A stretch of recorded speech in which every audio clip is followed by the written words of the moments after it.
जय बोलिए त्रिकालवर्ती त्रैलोक पूज्य विश्वाराध्य पंच परमेष्टि भगवान की, अनंतानंत सिद्ध परमेष्टि भगवान की, वर्तमान जिन शासन नायक श्री वर्धमान महावीर भगवान की, परम पूज्य चारित्र चक्रवर्ती आचार्य श्री शांति सागर जी मुनि महाराज की, परम पूज्य सिद्धांत चक्रवर्ती श्वेत विचाचार्य गुरुदेव श्री विद्यानंद जी मुनि महाराज की, विश्व कल्याण कारक अहिंसा प्रधान श्रीमद विश्व धर्म की,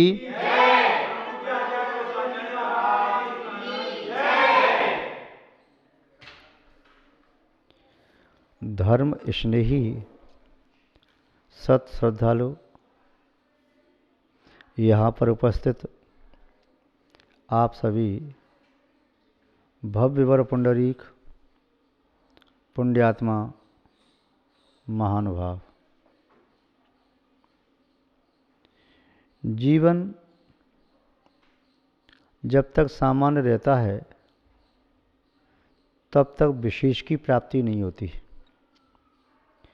किसी भी वस्तु और व्यक्ति को विशेष बनाने के लिए विशेषताओं से मंडित करना जरूरी होता है। जिस प्रकार अलंकार धारण करने से आभूषणों से अत्यंत शोभा को प्राप्त होती है, उसी प्रकार वाक्यों में भी अलंकार होते हैं। व्यक्ति भी आभूषण और अलंकारों को धारण करता है। भवन और मंदिरों को भी सौंदर्य प्रदान करने के लिए उनमें विशेष पच्चीकारी आदि के कार्य, कलाकृतियाँ एवं अन्य अन्य प्रकार के चित्रांकन किए जाते हैं। कौन किससे शोभित होता है, किसका आभूषण क्या है, ये थोड़ा हम जान लें तो संभव है हम भी अपने जीवन को आभूषणों से संस्कारित कर सकें। हमारे जीवन में भी वह सौंदर्य आ सके जिसे प्राप्त करके हम आनंद की अनुभूति कर सकें। एक सामान्य नारी किसी व्यक्ति का चित्त लुभाने में समर्थ भले ही न हो, किंतु सौंदर्य से मंडित जिस किसी की दृष्टि गोचर होती है, उसकी दृष्टि को आकृष्ट करने में समर्थ होती है। यहाँ पर बताया, जीवन में जो कुछ भी उपलब्धि हो, उस उपलब्धि के साथ यदि आभूषण है तब उपलब्धि ठीक है। यदि आभूषण नहीं है तो वह उतना ग्राह्य नहीं है। रत्न स्वर्ण के साथ ही शोभा को प्राप्त होता है, और सोने में भी कांच लगाया जाए तो सोने की भी शोभा नहीं है।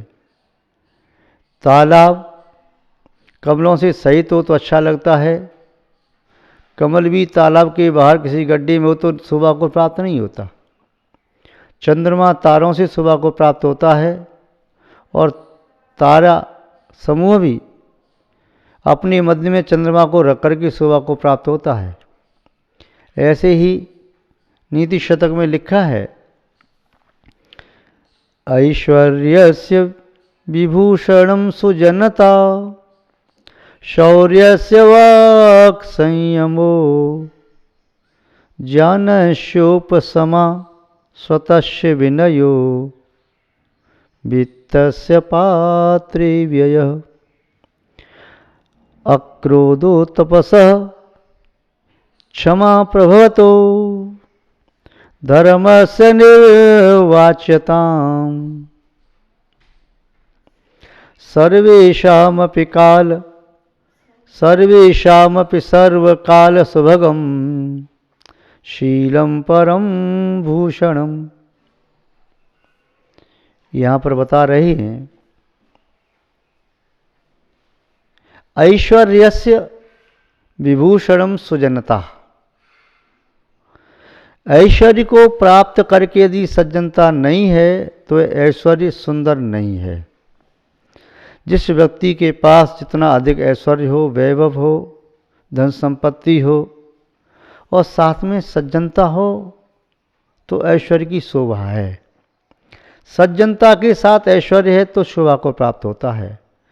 दुर्जन के पास वृद्धि को प्राप्त होता हुआ ऐश्वर्य अभिशाप स्वरूप माना जाता है। सज्जन के पास विद्यमान ऐश्वर्य मानव जाति के प्रति वरदान जैसा होता है, लोक कल्याण करने वाला होता है। भरत चक्रवर्ती के पास यदि 6 खंड का राज्य था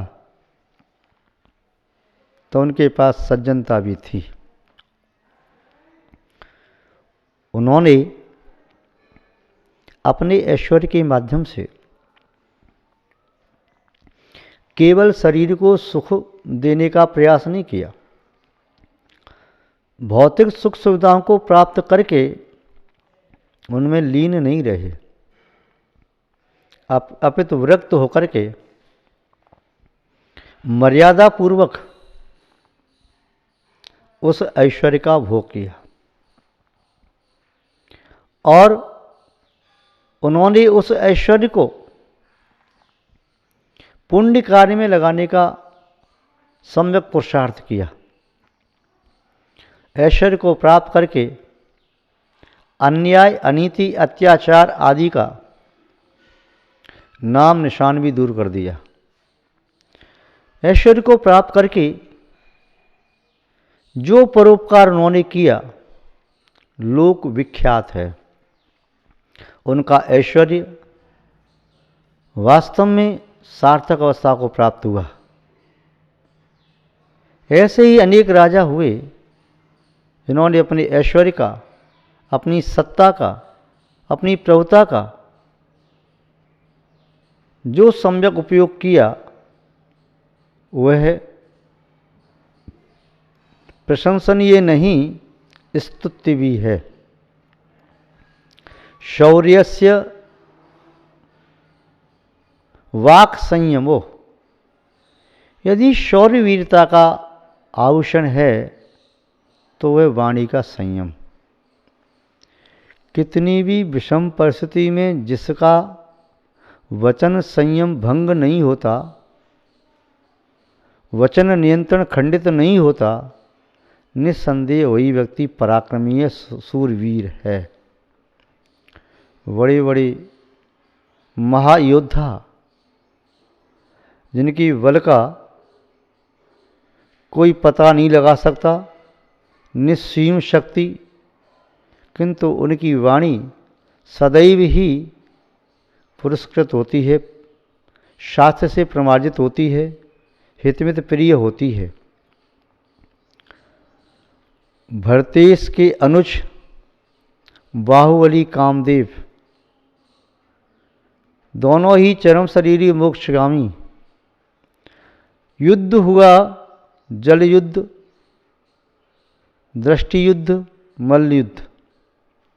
दृष्टि युद्ध में भी बाहुबली विजयी हुए, जल युद्ध में भी विजयी हुए, मल्ल युद्ध में भी विजयी हुए। तीनों युद्धों में अपने बड़े भाई चक्रवर्ती भरत को पराजित करने वाले बाहुबली वह परम पराक्रमी युद्ध क्षेत्र में भी अपने भाई के चरणों में प्रणाम करते हैं। भैया भरतेश को प्रणाम। उन्हें अपनी सूरवीरता का अहंकार नहीं, बस इतना ही भाव था, पिताजी ने जो राज्य हमें दिया है उस राज्य को हमारा भाई हमसे क्यों छीने। भाई के नाते उसे हम प्रणाम करते हैं, किंतु सम्राट बनकर के यदि हमें अधीन करना चाहता है तब यह उचित नहीं है। बाहुबली भरत के साथ लड़े, किंतु उनके श्रीमुख से एक भी अपशब्द नहीं निकला अपने भाई के प्रति। जो व्यक्ति हित मित प्रिय वचन बोलना जानते हैं, निस्संदेह वे वीर पुरुष हैं, पराक्रमी हैं। और जो वीर नहीं है, पराक्रमी नहीं है, तब निस्संदेह समझना चाहिए वह कायर पुरुष है। वह अपने शत्रु के प्रति अपशब्दों का प्रयोग करता है, गाली का प्रयोग करता है, निंद जघन्य घृण शब्दों का प्रयोग करता है। सच्चा योद्धा, सच्चा पराक्रमी अपने से लघु और अपने से शक्ति में अधिक या समान है, किसी के प्रति अपने मुख से निकृष्ट शब्दों का प्रयोग नहीं करता। तीर्थंकर प्रभु अतुल बलशाली होते हैं, किंतु उनके श्रीमुख से कभी भी निंद्य, कटुक, परुष एवं अहितकारी अप्रिय वचन नहीं निकलते। महानुभाव, यदि हमें भी हितमित प्रिय वचन बोलना आ गया, तब हम अपनी शक्ति का सदुपयोग कर सकते हैं। और जब तक हमारे श्रीमुख से कटु शब्द निकल रहे हैं, तब तक समझना चाहिए हम बहुत दुर्बल हैं। हमारी दौर्बल्यता हमारे लिए कभी घातक सिद्ध हो सकती है। कितनी भी शक्ति प्राप्त हो जाए, किंतु वाक संयम नहीं है तो दुर्बलता ही कहलाएगी।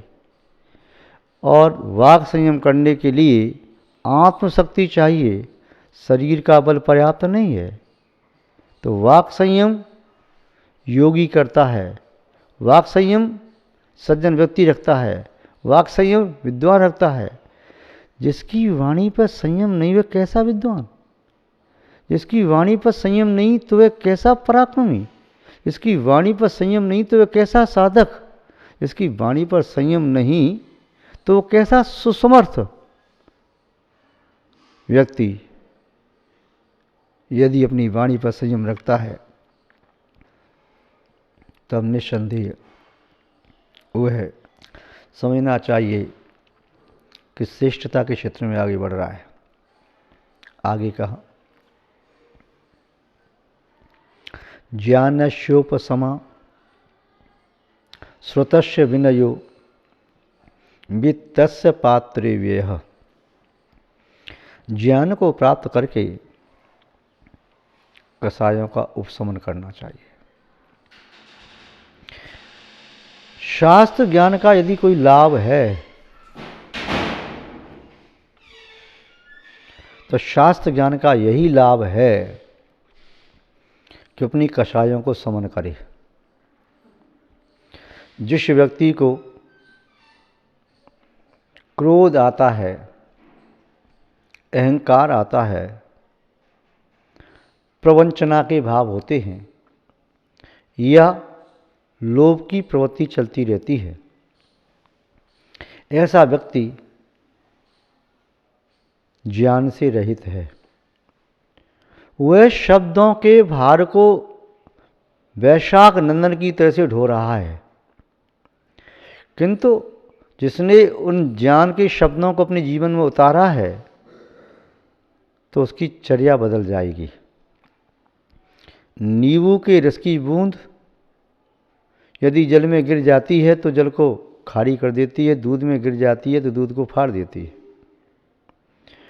यदि नमक सब्जी में पड़ जाता है तो अपना स्वाद दे देता है, पानी में पड़ जाए तो खारा कर देता है। यदि शक्कर दूध में, पानी में कहीं गिरी तो मीठा कर देती है। ऐसे ही जिसकी आत्मा में ज्ञान पहुंच गया है तो ज्ञान के पहुंचते ही उसकी आत्मा में क्रोध, मान, माया, लोभ ये चार कसाय स्वतः ही उपशम होने लगती हैं। ज्यों ज्यों स्वाध्याय करता जाता है त्यों त्यों उसके जीवन में शांति आती है, उपशम भाव आता है। और उपशम भाव को प्राप्त करने के लिए ही स्वाध्याय किया जाता है। जैसे किसान फसल प्राप्त करने के लिए खेती करता है, विद्यार्थी अच्छे अंक प्राप्त करने के लिए, योग्यता प्राप्त करने के लिए विद्याध्ययन करता है, कलाकार उस कला को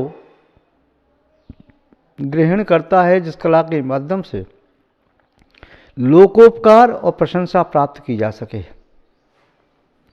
महानुभाव, ऐसे ही साधक, योगी, वैरागी, विवेकी अहर्निश जो स्वाध्याय करते हैं उन सबका एक ही प्रयोजन है, अपनी चित्त को शांत रखना, अपनी कसायों को शांत करना। और कषाय शांत करने में भगवान पार्श्वनाथ स्वामी को देखो, उपसर्ग हुआ किंतु उपसर्ग को क्षमता से सहन किया, मन में संक्लिष्टता नहीं बनी। विष्णु कुमार मुनि महाराज को देखो, ज्ञान का फल रिद्धियां प्राप्त हुई किंतु उनका अहंकार नहीं आया। सुतसागर मुनिराज को देखो, रक्षाबंधन की कथा में आपने पढ़ा होगा, राजा और उसके मंत्री उससे बहस करते हैं। श्री वर्मा राजा, उनके 4 मंत्री, नमची, प्रहलाद, बलि, बृहस्पति, किंतु वह उग्र रूप धारण नहीं करते, उत्तेजना को प्राप्त नहीं होते। तो ज्ञान का फल है उपसंभाव। सुत यो विनय, यदि जिसने सुना है हितोपदेश, सुनकर के जितना सुनता जाएगा उतना विनम्र होता चला जाएगा। जैसे वृक्ष फलों को प्राप्त करके विनम्र हो जाते हैं, झुकते चले जाते हैं, ऐसे ही उपदेश सुनने वाला व्यक्ति विनम्र हो जाता है। राजा सैनिक भगवान महावीर स्वामी का दिव्य उपदेश सुनकर के इतना विनम्र हो गया, जिस विनम्रता से, जिस भक्ति से 33 सागर की आयु को काट करके पेरिंद्र की आयु तक ले आए, 84,000 वर्ष तक। विनम्रता पाप का क्षय करने वाली है।